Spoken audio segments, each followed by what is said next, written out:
একটা বস্তু চাই, কি না যতবার পৃথিবীতে আমাকে জন্ম দিবি বল আমাকে বিপদ দিয়ে রাখবি। কৃষ্ণ বলল, পিসিমা সবাই আমার কাছে গাড়ি বাড়ি চায়, টাকা পয়সা চায়, তুমি আমার কাছে বিপদ চাইছে কেন?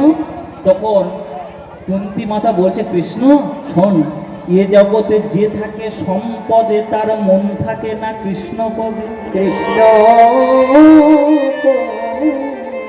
এ জগতে যে থাকে বিপদে তার মন থাকে কৃষ্ণ পদে। তাই যে সম্পদ পেলে কৃষ্ণ চরণ হারিয়ে যায় সেই সম্পদ আমি চাই না। কৃষ্ণ তুই আমাকে বিপদ দিয়ে রাখবি। আচ্ছা বেশ পিসিমা, তাই হবে, তুমি তো খুব চালাক, বেশ তাই হবে। আচ্ছা পিসিমা আর একটা কি চাইবে, চেয়ে না তাড়াতাড়ি বল। কৃষ্ণ এবার যেটা চাইবো ফিরিয়ে দিবি না?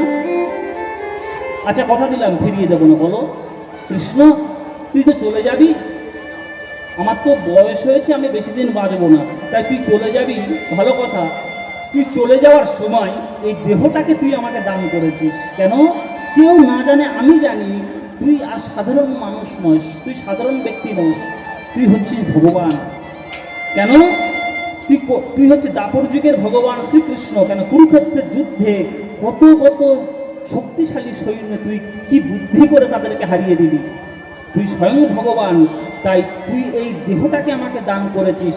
তাই কৃষ্ণ তুই তো চলে যাবি, তাই তুই চলে যাওয়ার সময় আমি তোর চরণে একটা প্রণাম করে এই দেহটাকে তোর চরণে দান করতে চাই। চমকে কৃষ্ণ, পিসিমা তোমার কি মাথা খারাপ? তুমি আমার পিসিমা নয়? বলে শোন, আমি তোর পিসিমা বলে প্রণাম করছি না, তুই ভগবান বলে, তুই পুরুষ বলে আমি প্রণাম করছি। বলে শোনো পিসিমা, তোমার কোথায় চোখ খারাপ হয়ে গেছে, আমি তোমার ভাইপো, তুমি ভালো করে দেখতে পাচ্ছ না, উল্টো পাল্টা জিনিস চাইছো, তোমার চোখে ডাক্তার দেখাও। তখন কুন্তী মাতা বলছে, কৃষ্ণ তুই আমাকে দেখে ঠাট্টা করছিস? আমি চোখে দেখতে পাই না, আমি ডাক্তার দেখাবো?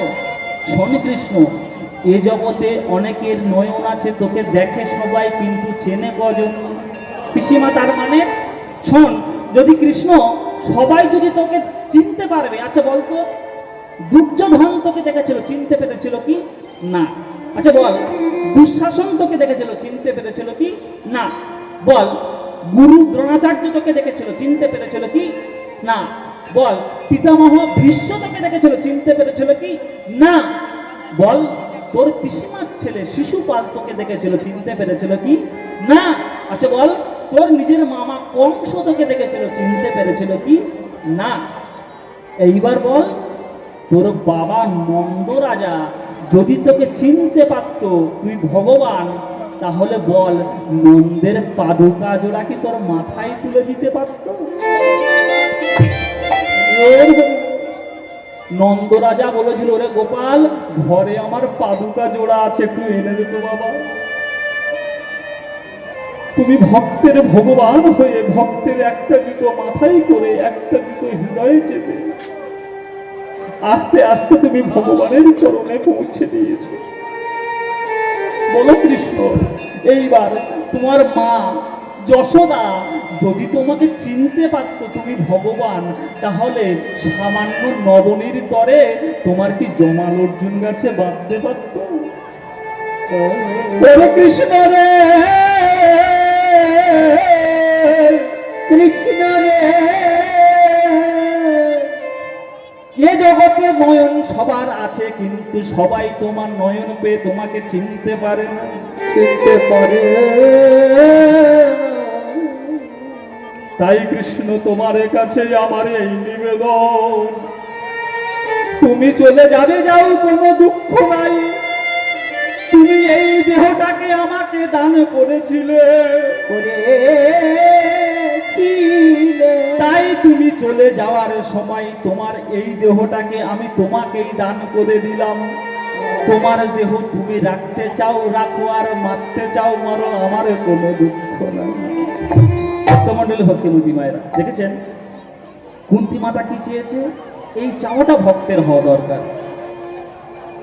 অনেকের নয়ন আছে কিন্তু সবাই ভগবানকে চিনতে পারে না। ভক্তমণ্ডলী, ভক্তিমতী মায়েরা, তাই দান দেহ, দেহ দান, দানটা করে দাও, কি দেহটাকে আমাকে দান করে দাও। তখন ভক্তগণ বলছে, প্রভু তোমাকে তো এইভাবে কোনোদিন দান চাইতে দেখিনি। বলে, আমি এইভাবেই একদিন দান চেয়েছিলাম। কবে জানো?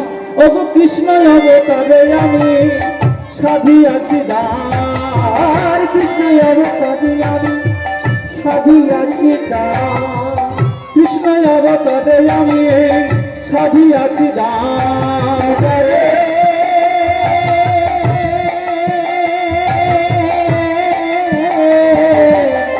কৃষ্ণ অবতারে আমি সাধিয়াছি দান। আর সেভাবে পড়ল মনে বাসু ঘোষে গান, সেভাবে পড়াল মনে বাজে বসে গান, সেভাবে পড়ল মনে বাসু ঘোষে গান। সেভাবে পড়াল মনে বাজে বসে গান।